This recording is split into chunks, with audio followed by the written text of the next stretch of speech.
Hello guys, welcome back to knowledge Cruzo official. तो ये है कक्षा 12वीं की अगस्त असाइनमेंट के भूगोल विषय की असाइनमेंट के उत्तर, जहाँ पे 4 क्वेश्चन दिए गए हैं। हम ए टू जेड आपको आंसर्स बताने वाले हैं। एकदम बेहतरीन आंसर्स है। ऐसे आंसर्स से आप फुल मार्क्स स्कोर करोगे, इसकी गारंटी हम लेंगे। लगभग 4-5 सब्जेक्ट की आ गई है, बाकी बचे सब्जेक्ट की आज रात तक आ जाएगी वीडियो। तो आपको क्या करना है, बस चैनल सब्सक्राइब कर लेना है और बेल आइकन प्रेस कर देना है। तो ज़्यादा देर ना करते हुए चलिए शुरू करते हैं। तो प्रश्न एक है, मानव भूगोल के विषय क्षेत्र में एक टिप्पणी लिखी है। तो जो मानव भूगोल के विषय टिप्पणी लिखी हुई है, यहाँ पे आप देख सकते हो। हर एक क्वेश्चन जो है वो, इसमें 4 क्वेश्चन है, तो हर एक क्वेश्चन जो है 55 नंबर का है। तो 55 नंबर में आपको कम से कम एक पेज आंसर्स लिखने होते हैं। इस वजह से ये आंसर्स जो है वो 4 क्वेश्चन के हैं, लेकिन थोड़े बड़े बड़े हैं। और यहाँ पे मैं आपको बता दूँ कि जिस हिसाब से यहाँ पे हम दिखा रहे हैं आपको, तो यहाँ से एक पॉइंट है, हमने पॉइंट को अलग नहीं किया, सब पॉइंट पॉइंट है, जिसको आप दूसरे लाइन से लिखिएगा। तो आगे चलते हैं जहाँ पे दूसरा पॉइंट है, और यहाँ पे एलएनसी सैंपल के अनुसार ये जो लाइन है ये तीसरा पॉइंट है। तो यहाँ पे पॉइंट का आपको कुछ नहीं, सेम टू सेम लिखना है। बस पॉइंट ऐसा एक होता है, फिर दो होता है, फिर तीन होता है, ऐसा आपको बना के लिखना है। और ये तीसरा पॉइंट है। तो यहाँ पे आप देख पा रहे होंगे। अब आगे बढ़ते हैं, जहाँ पे आप रोक के लिख लीजिएगा, स्क्रीनशॉट ले लीजिएगा, जैसा भी हो। और ज़रूर शेयर करो यार अपने दोस्तों, अपने भाइयों, अपने बहनों, अपने सारे लोगों को, ताकि थोड़ा हमें भी अच्छा लगे, हमें भी मोटिव मिले और हम भी हर समय आपकी हेल्प करें। तो प्रश्न 2 है, जहाँ पे कहा गया है प्रकृति के मानवीकरण की व्याख्या कीजिए। तो यहाँ पे जो आदिम अवस्था में जब प्रगति का स्तर अत्यंत निम्न था, तब मानव प्रकृति के आदेशों के अनुसार अपने आप को ढालने के लिए बाध्य था। तो इस अवस्था में प्राकृतिक मानव प्रकृति की सुनता था, उनकी प्रचंडता से भयभीत होता था और उसकी जीव पूजा करता था। विश्व में आज भी ऐसे समाज हैं जो प्राकृतिक पर्यावरण के कारण पूर्णतः सामंजस्य बनाए हुए हैं। अब प्रकृति एक शक्तिशाली, बले, पूज्य व संस्कार योग्य बनी हुई है। तो अपने सतत पोषण हेतु मनुष्य प्राकृतिक संसाधनों पर प्रत्यक्ष रूप से निर्भर है। तो यहाँ पे ऐसे इसके आंसर्स हैं। मैं बार बार बोल रहा हूँ क्योंकि 4 सब्जेक्ट 4 क्वेश्चन हैं, तो हर एक क्वेश्चन 55 नंबर के हैं। इस वजह से 55 नंबर में आपको कम से कम एक पेज लिखना ही होता है। तो आप आराम से यहाँ से एक पेज लिख सकते हो यार, जैसे कि हम यहाँ पे दिखा रहे हैं आपको।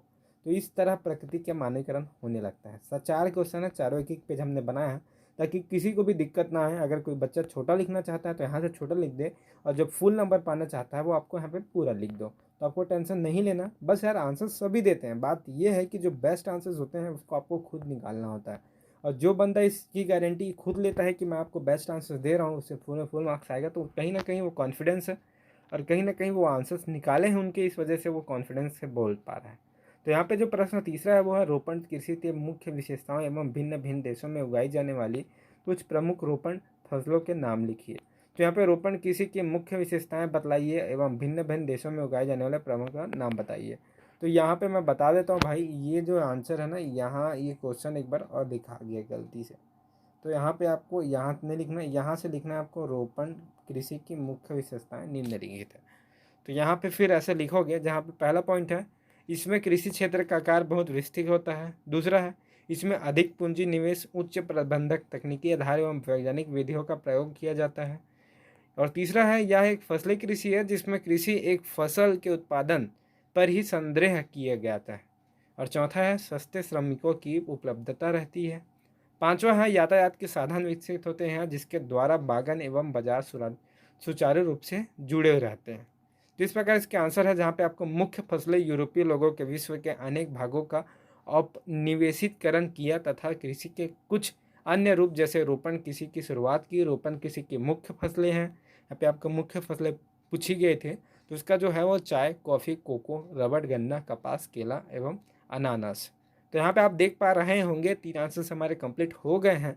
अब चलते हैं चौथे की ओर। चौथा जहाँ पे आपको दिख पा रहा होगा, प्राथमिक एवं द्वितीय क्रियाओं में अंतर लिखिए। तो यहाँ पे हमने अंतर लिखा है। तो पहला, प्राथमिक गतिविधियों में आप देख सकते हो कि क्या अंतर है, क्योंकि ये पृथ्वी के संसाधनों जैसे भूमि, जल, वनस्पतियों, भवन निर्माण सामग्री एवं खनिजों के उपयोग में विषय में बतलाती है। इस प्रकार की क्रियाओं के अंतर्गत आठेट, भोजन, भोजन संग्रह, पशु चारण, ये सब सारी चीज़ें यहाँ पे दी की गई है। अब जो दूसरा है वो है द्वितीय गतिविधियाँ, जहाँ पे आप देख पा रहे हैं कि प्रकृति में पाए जाने वाले कच्चे माल का रूप बदल कर वे उसे मूल्यवान बना देती है, जैसे कपास से वस्त्र बनाना, लोह अयस्क से लौह इस्पात बनाना। तो इस प्रकार जो चारों आंसर्स हैं लगभग आपको कंप्लीट होने जा रहे हैं।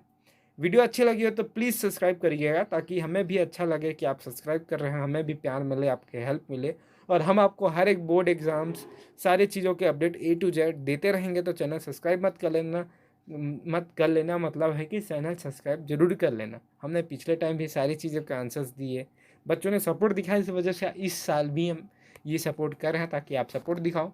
तो इस प्रकार जो 4 क्वेश्चन हैं इसके सारे आंसर्स कंप्लीट होते हैं। तो ज़्यादा देर न करते हुए चलिए चलते हैं।